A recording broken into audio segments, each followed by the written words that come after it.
ಏನ್ ಗೌಡ್ರೆ ಏನೋ ಯೋಚನೆ ಮಾಡ್ಕೊಂಡು ಓಡಾಡ್ತಿದ್ದೀರಿ, ಏನ್ ಸಮಾಚಾರ?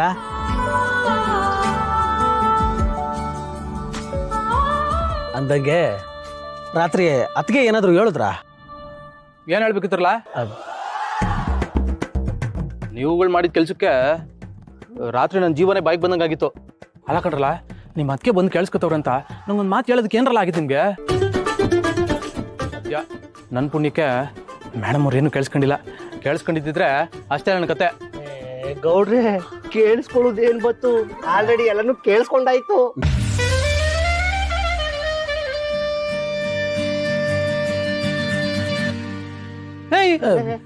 ಎಲ್ಲ ಹೇಳ್ತಿದ್ದೆ ನೀನು?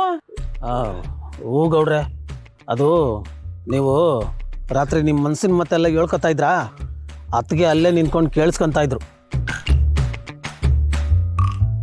ಲೇ ದಿಟ ಹೇಳ್ತಿದ್ದೇನಲ್ಲ, ಅಲ್ಲಕಲ್ಲ ನಾನು ಹೇಳೋ ಮಾತನ್ನೆಲ್ಲ ಕೇಳಿಸ್ಕೊಂಡು ಅವ್ರ ಅದೆಂಗೆಲ್ಲ ಸುಮ್ಮನೆ ಹಂಗೆ ಕಣ್ಣು ಬಾಯಿ ಬಿಟ್ಬಿಟ್ಟು ಚಂಡಿ ಅವತಾರ ತಾಳ್ತಿರ್ಲಿಲ್ವೇ?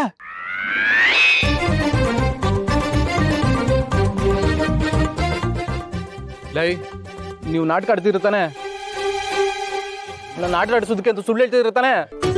ಗೌಡ್ರೆ, ನಾವು ನಾಟಕನೂ ಮಾಡ್ತಾ ಇಲ್ಲ, ಸುಳ್ಳುನೂ ಹೇಳ್ತಾ ಇಲ್ಲ. ಈ ನನ್ನ ಮಗನ ತಾಯಣೆಗೂ ಅತ್ತಿಗೆ ಅಲ್ಲೇ ನಿಂತ್ಕೊಂಡು ಕೇಳಿಸ್ಕೊಂತ ಇದ್ರು ಅಂತ ಹೇಳ್ತಾ ಇವ್ನಿ.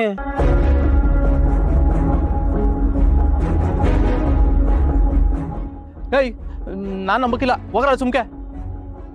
ಗೌಡ್ರೆ ನಮ್ಗೇನ್ ಅನ್ನಿಸ್ತಾ ಇದೆ ಅಂದ್ರೆ, ಏನ್ಲ ಅದು? ಅದು ಅದ್ಕೆಗೆ ನಿಮ್ ಮ್ಯಾಲೆ ಮಗಳು ಅದ್ಕೆಗೆ ನಿಮ್ ಮ್ಯಾಲೆ ಪಿರುತಿ ಆಯ್ತದೆ, ಪಿರುತಿ.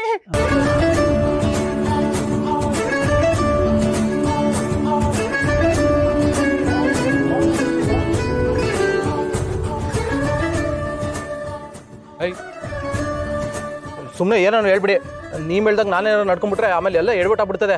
ಸುಮ್ಕೆ ಹೋಗ್ರಲ್ಲ. ಅದೇನು ಹೇಳ್ತಾರಲ್ಲ, ಇದ್ದಂಗೆ ಹೇಳಿದ್ರೆ ಎದ್ ಬಂದು ಎದೆಗೆ ಹೋದ್ರು ಅಂತ, ಹಂಗಾಯ್ತು ನಿಮ್ ಕತೆ. ನಾವ್ ಹೇಳೋದೆಲ್ಲ ಹೇಳಾಯ್ತು, ಇನ್ನು ನೀವಾಯ್ತು, ನಿಮ್ ಮತ್ಕೆ ಆಯ್ತು. ಅಲ್ಲ ನಮ್ಮ ಮತ್ಕೆ ಆಯ್ತು. ಬಲ ಹೋಗುಮ್ಮ ಗೌಡ್ರೆ, ಅರ್ಥ ಆಯ್ತು.